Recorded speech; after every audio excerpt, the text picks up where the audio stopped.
Bem-vindos à Rede São Paulo Saudável e mais um programa Saúde em Questão. Um programa feito por vocês, para vocês, nossos trabalhadores, colaboradores da saúde que estão em atendimento à nossa população. Hoje nós vamos falar sobre parto humanizado e convidamos a doutora Egli de Lourdes Fontes Jardim, o Kazaki. E numa conversa aqui com a doutora Egli, que é obstetriz pela Escola de Obstetrícia da Faculdade de Medicina da USP, que fez mestrado em saúde materno-infantil e doutorado em psicopedagogia com o tema gestação em adolescentes e é atualmente interlocutora da saúde da mulher na região de Santo Amaro e Cidade Ademar. Seja bem-vinda. Muito obrigada, bom dia, doutor Paulo. Agradeço o convite e espero poder colaborar com a Saúde em Questão. Vai ser muito bom, Egli, porque na nossa conversa inicial aqui, antes de começarmos o programa, já vimos que nós temos muito a informar. Sim. E eu acho que essa democratização do conhecimento, do que nós temos para falar com vocês, é muito importante. E para quem está nos assistindo, é sempre um horário para prestar atenção em alguma coisa. Nem sempre dá para assistir o programa como um todo, mas tenho certeza que em algum momento vai ter alguma coisa importante que a pessoa vai dar uma mastigada. E se tiver alguma dúvida, entre em contato, canalprofissional@prefeitura.sp.gov.br e você pode mandar para nós e passaremos à doutora Egli. Bom, vamos falar sobre parto humanizado. O tempo é curto para tudo aquilo que eu gostaria de tirar de você, Egli, da sua experiência. São quantos anos de formada? 45. 45 anos de formada, sempre auxiliando o nascimento, numa função hoje importante também para o município, no controle, na orientação das unidades básicas. Mas eu quero hoje de você o seguinte, define para nós parto humanizado. Parto humanizado são práticas criadas para ajudar as mulheres, para diminuir a mortalidade, morbimortalidade materno-infantil, né? E com vista desde o pré-natal até o seu parto. Então, essas práticas foram instituídas para humanizar de uma forma, para dar mais liberdade a essa mulher de escolher a sua forma, que ela quer ao nascimento, diminuir as práticas de tricotomia e enema, né? Ela poder deambular, ela poder ter um acompanhante de sua escolha para o parto, que isso ela fica mais tranquila, mais relaxada. Alguns equipamentos que ajudam no trabalho de parto, tipo a bola, ela poder sentar, ela tomar um banho.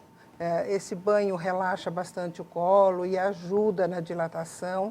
Então, foram essas práticas instituídas com vista a melhorar a qualidade do trabalho de parto. Muitos colegas nossos, como nós, tivemos um choque com esse nome, parto humanizado. Né? Na verdade, ele não vem substituir nada da prática usual. São táticas técnicas diferenciadas para auxílio e, principalmente, conforto à mulher na hora do parto. Acho que esse é um processo que a gente precisa mudar, porque tem gente hoje que já confunde parto normal, parto humanizado, parto vaginal. Quer dizer, na verdade, o parto humanizado é apenas uma contextualização daquilo que a mulher tem direito. Sim. E ter direito tem deveres, sim, tá? Incluído nisso. E eu acho que isso é muito importante de passar, porque querer nem sempre é poder. Sim. É assim que a senhora vê também? Então, me preocupa muito o fanatismo ou para um lado ou para o outro. Não, nós só temos parto normal, não tem outra opção, né? Isso tem que ter o profissional, primeiro precisa de ter muito conhecimento, né? Segundo, ele tem que ter bom senso. O profissional, ele não pode ser fanático só para o parto normal se não há condições de ter esse parto normal. O que vai implicar para essa mãe e principalmente para esse bebê que vai nascer. Então, esse conhecimento é muito importante para que dê toda a segurança para essa mulher, né? na sua vida, porque o filho não é por um momento, o filho é por toda uma vida.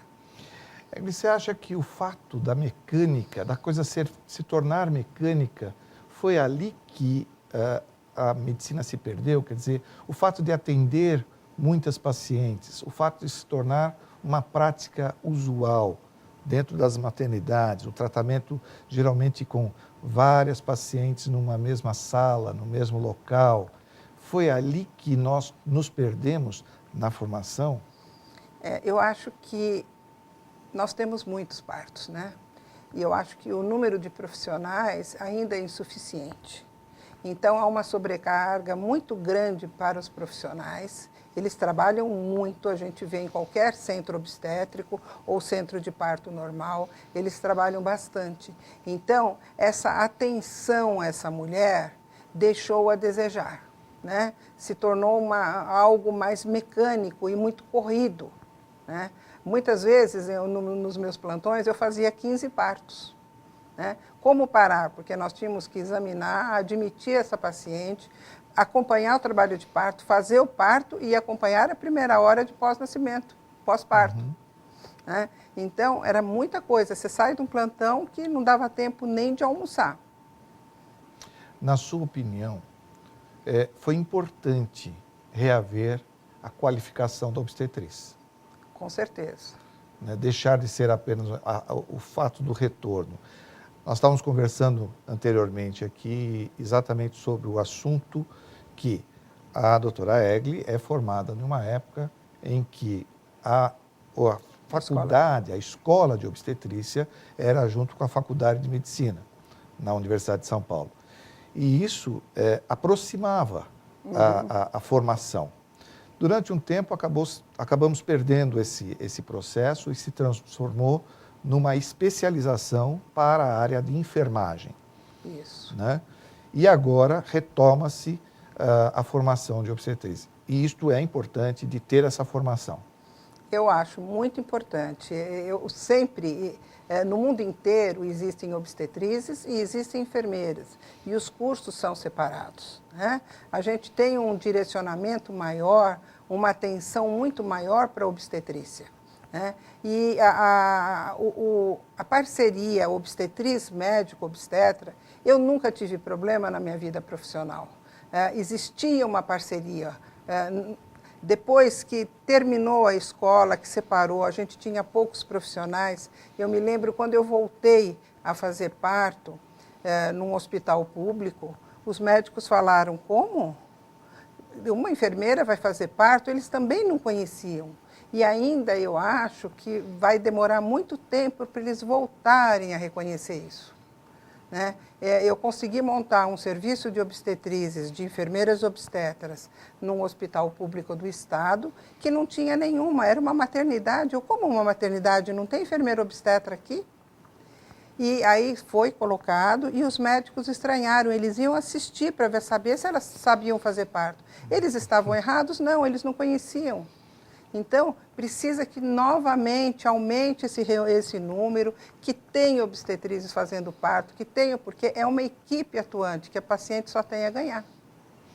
Muito bem, eu sou Paulo Fernando, sou coordenador municipal de residência, estou aqui apresentando esse programa Saúde em Questão, um programa que procura levar a vocês, democratizar conhecimento, levar informação a todos que nos assistem, de forma que a gente possa realmente pensar um pouco sobre determinados assuntos e, ao mesmo tempo, surgem dúvidas. E as dúvidas, muitas vezes, não são respondidas aqui.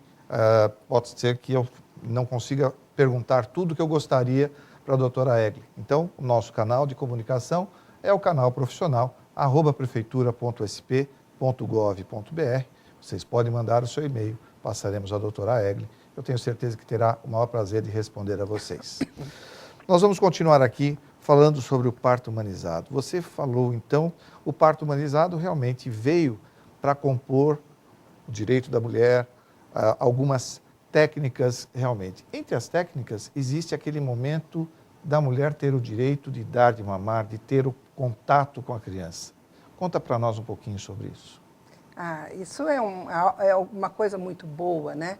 Porque a criança, ao nascer, ela não pode ser afastada da mãe nesse momento, né? Se ela estiver em boas condições, ela for liberada pelo neonatologista, eu acho assim, extremamente importante esse contato corpo a corpo, o aquecimento, ela não foi sequestrada para um berçário, né? Ela está em contato com a mãe, ela começar a conhecer o mamilo, a tentar sugar este mamilo, né? Então, se recomenda, inclusive a Organização Mundial de Saúde, que se amamente a criança na primeira hora de vida, para que ela tenha mais anticorpos, que ela adquira os anticorpos, né? Ela deixou de ter os anticorpos via placenta ao nascer e ela já está no nosso meio, respirando o nosso ar. Então, ela já está em contato com os nossos vírus. E o contato precoce com a mãe é muito importante, principalmente na parte emocional e de segurança. Egli, o fato de ser um parto cesárea, isso quer dizer, a gente pode considerar também um parto humanizado? Sem dúvida nenhuma. Ele faz parte, é um processo técnico que também, se não ocorreu um parto normal, esse parto cesárea também é humanizado. Humanizado para a mãe, para o bebê e para quem estiver do lado dela, porque ela pode ter o seu companheiro do lado assistindo essa cesárea. Esse bebê, ao nascer, vai ficar junto dela, vai ser colocado em seu colo e vai poder amamentar esse bebê com todos os passos do parto normal. Ou seja... Só que a via de acesso é via superior, mas a saída Exato. dele também é humanizada. Eu costumo dizer que não existe parto normal e parto cesárea. Existe o parto vaginal e o parto abdominal. Sim, é o parto normal via alta. Via alta, também pode ser. Então, acho que essas características fazem com que o mais importante que as pessoas precisam entender que num processo do parto humanizado é exatamente dar o passo a passo para o paciente. Dar o passo a passo do que está acontecendo. É proporcionar a tranquilidade de não se tornar um desconhecido o processo seguinte àquela paciente. Que não seja, de repente, colocado, bom, agora vai ser uma cesárea. Não, está acontecendo isso, nós estamos observando aquilo, estamos tentando o possível para a gente levar sem riscos para o binômio materno-fetal.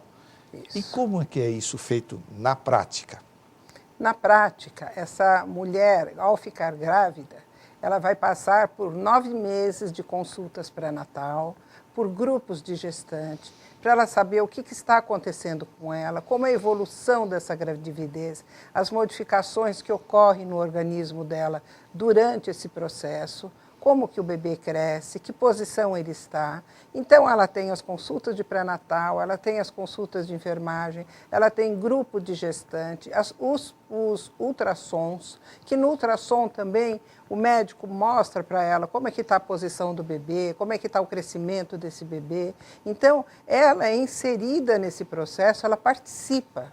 E durante o parto e o trabalho de parto, ela vai sendo informada como é que está, se a dilatação está evoluindo, se não está evoluindo. Ela ouve o batimento do bebê. Nós temos o cardiotoco, que acompanha com um gráfico toda a evolução desse batimento, como ele se comporta durante as contrações. E se por acaso esse parto não conseguiu evoluir para um parto vaginal, e precisa ser um parto cesárea, um parto abdominal via alta, então essa mulher também ela vai ser informada o que houve, porque para não ficar assustada. Hoje em dia não existe mais processos dolorosos, né? A anestesia veio aí para ajudar muito. Então essa mulher não sofre, não tem mal-estar, ela passa por uma cesárea tranquila, mas com segurança do seu bebê. E a anestesia pode ajudar, ser uma parceira, inclusive, no parto por via vaginal. Ou não, o parto humanizado impede esse processo? Eu acho que não impede, mas é importante que o organismo passe por um trabalho de parto até um determinado ponto de dilatação, porque não pode se querer tirar a dor da mãe com 5 centímetros para ela não sentir nada, porque tem todo um processo de descida desse bebê. Então, essa anestesia tem que ser postergada a um ponto de chegar a ser tipo 9 centímetros para não interromper esse processo de descida para nascer bem. Esse é um outro detalhe muito importante, Sim. né? Não porque se é para fazer logo no início do trabalho de parto, para tirar totalmente, simplesmente impede o processo fisiológico da evolução de um trabalho de parto. Então tem o momento correto, o momento certo, mas isso também precisa ser esclarecido. Agora, e o acompanhante? O acompanhante faz parte desse processo. Ter essa pessoa da confiança da paciente é importante para a paciente no momento do trabalho de parto? É importante ele participar no pré-natal, se fosse possível, porque aí ele teria toda essa amplitude de conhecimento? Seria muito importante que o acompanhante participasse desse pré-natal para saber a evolução e é muito gratificante fazer pré-natal com os dois, né?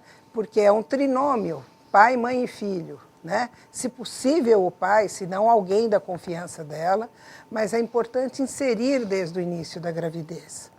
Não podendo, durante o trabalho de parto, esse acompanhante vai dar muita segurança para ela. A pessoa que ela mais conhece na vida, que está do lado dela, apoiando, participando de todo do caminhar, de levar ao banho, de sentar na bola, de ajudá-la a levantar da cama, ou de simplesmente segurar a mão dela na hora que ela está tendo uma contração. Então, essa participação é muito importante, porque tem as pessoas da equipe hospitalar, porém são pessoas desconhecidas para ela. Então, isso ajuda muito. Egli, no momento, nós temos aí uma profissional, ou melhor, uma pessoa que está ganhando um terreno, que é a presença da doula. Especificamente, você poderia explicar para nós por que esse papel da doula tem sido importante? Aonde que ela entrou nesse meio e qual é a formação de uma doula? A doula surgiu para acompanhar pacientes adultos em clínicas médicas, em pacientes em casa, como um acompanhante desse doente. E depois foi se transformando por uma acompanhante de gestante, mas da gestante durante o trabalho de parto. Por quê? Talvez tenha havido uma falha, poucos profissionais num centro obstétrico, num centro de parto, que não desse atenção suficiente para essa mulher. Então, a doula surgiu para ficar no lugar do acompanhante, né? Ajudando a segurar a mão, ajudando a massagear as costas, se ela sente dor, que alivia. Então, surgiu esse papel da doula. E a doula não é uma pessoa da área da saúde? Não, ela não é. Não? Ela tem um curso pelo Ministério da Saúde, talvez de uns 3, 4 dias, tá? Uhum. De orientações de como ela acompanhar. Ela não aprende absolutamente nada de técnicas obstétricas, ela não pode executar um toque, ela não pode ficar palpando um útero, né? Porque ela não sabe o que ela está fazendo. Não né? pode medicar, não pode medicar, ela é simplesmente um acompanhante, como se fosse um acompanhante o marido, a mãe, tá? Ela não pode executar nenhuma técnica obstétrica. Com relação a esse atendimento, então, focado na gestante, em que ela tem que saber de tudo, existem algumas técnicas utilizadas pela obstetrícia clássica, que, por exemplo, a episiotomia. Hoje, a gente vê alguns debates, nós tivemos a reunião da Sociedade de Ginecologia e Obstetrícia, há alguma tendência a evitar-se, então, a episiotomia. Você, obstetriz, como que você vê esse processo, né? Nós temos a nossa obstetrícia clássica, do momento da episiotomia, mas hoje você parece que já tem um outro olhar para esse processo. Eu tive que ter esse olhar porque eu sou formada classicamente e toda a minha vida, nos 15 mil partos que eu fiz, a grande maioria eu fiz uma episiotomia. E aí eu comecei a pensar e observar e tentar fazer parto sem episiotomia. Uma vez eu recebi uma paciente, era uma de 17 anos, chegou em expulsivo, eu estava com os alunos em sala, fomos correndo, nos lavamos, pusemos avental, peguei a seringa, peguei o anestésico, quando virei a cabeça nasceu. Não teve uma ruptura. Eu não acreditei, ela ia ganhar uma episiotomia. Mas não é todo caso assim, não é todo caso, né? De não romper. O que me preocupa são rupturas, e essas rupturas, essas lacerações periuretrais, o profissional tem que ter muita experiência nessa sutura, ele tem que aliviar a mãe dessa dor, porque é uma região extremamente dolorosa, fazer uma sutura periuretral, e é uma região que sangra muito. Então, nós temos ali, para quem está nos assistindo, para vocês entenderem, é um processo em que a cabeça da criança, que tem que estar numa posição adequada, né, a deflexão, ela também passa muito próximo à uretra e à região anal. Quer dizer, qualquer ruptura não direcionada, porque a episiotomia nada mais é do que o direcionamento das forças que a gente gostaria que fosse. Isso. Para que a gente faça de forma precisa, que a gente possa reconstituir a região perineal. Então, num acontecimento de uma ruptura periuretral, a uretra, que é um canalzinho muito delicado, extremamente irrigado, isso pode trazer muito mais problema do que uma episiotomia. Com certeza, porque essas lacerações, elas não têm um local que vai ocorrer, elas podem ocorrer em múltiplas direções, e isso é muito preocupante. Eu, hoje em dia, eu tento fazer uma episiotomia muito menor, procuro que não tenha um período expulsivo abrupto, né? Sempre a saída abrupta da cabeça, protegendo o períneo, né? E evitando, mas se não eu dou um pique, só simplesmente eu direciono da onde ela vai evoluir. E aí ele se rasga sem romper o músculo. Porque essa é a proteção que todos querem, que o músculo, o transverso do períneo, fique íntegro. Então, ele provavelmente vai ficar íntegro. Com relação a coordenações e contrações, isso é permitido durante um parto humanizado? Coordenações com ocitocina? Ocitocina e a preparação ou não? O que se recomenda é evitar. Num parto natural, não se utiliza ocitocina. Deixa-se naturalmente. O que aconteceu na nossa modernidade, principalmente no Brasil? Nós não temos leitos suficientes, né? Nós não temos leitos de trabalho de parto suficiente e temos muitos partos, né? Com isso, procurou-se acelerar o trabalho de parto e acelerando com ocitocina. Nós temos que usar com moderação, porque atrás dessa contração uterina existe um feto. Então, em cada contração, diminui-se o aporte de oxigênio para esse bebê. Então, ele precisa estar monitorado e muito bem acompanhado. Sem ocitocina, o parto vai prolongar mais tempo, né? Então, precisando de leito, muitos para nascer lá fora, né? O que fazer, né? Exato. Então, ainda isso, a gente está trabalhando agora. Essa gestão é importante também. E o CREDE? E o CREDE é fundamental, existe no mundo inteiro, né, para prevenir a gonorreia. Então, eu acho que hoje em dia já se fala em não realizar CREDE, mas eu acho meio temerário. Eu gostaria de conversar com os oftalmologistas. Nos hospitais é rotina. É rotina. Muito bem, eu queria agradecer muito a sua presença. Eu acho que nós fizemos aí uma conversa bastante esclarecedora. Eu estou muito feliz de receber você, com a sua experiência, com a sua atuação, junto à Secretaria Municipal de Saúde de São Paulo, inclusive, hoje nessa missão de coletar esses dados, de proporcionar capacitação aos colegas, principalmente à equipe de saúde de família, aos profissionais que atuam. Acho que é fundamental todo esse processo. A gente não pode esquecer, o parto humanizado, ele veio para agregar, seja no parto por via vaginal, seja por parto pela via abdominal, seja da forma com que as crianças vêm, mas de forma que nós temos a missão da preservação do binômio materno-fetal.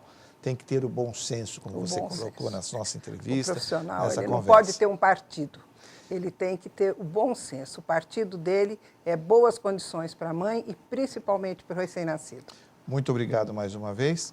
E para vocês, a gente agradece a sua audiência. Aguardamos vocês no próximo programa. Qualquer dúvida, podem mandar para o canal profissional @prefeitura.sp.gov.br e nós passaremos diretamente à doutora Egli, que terá o maior prazer de responder a sua dúvida, a sua questão.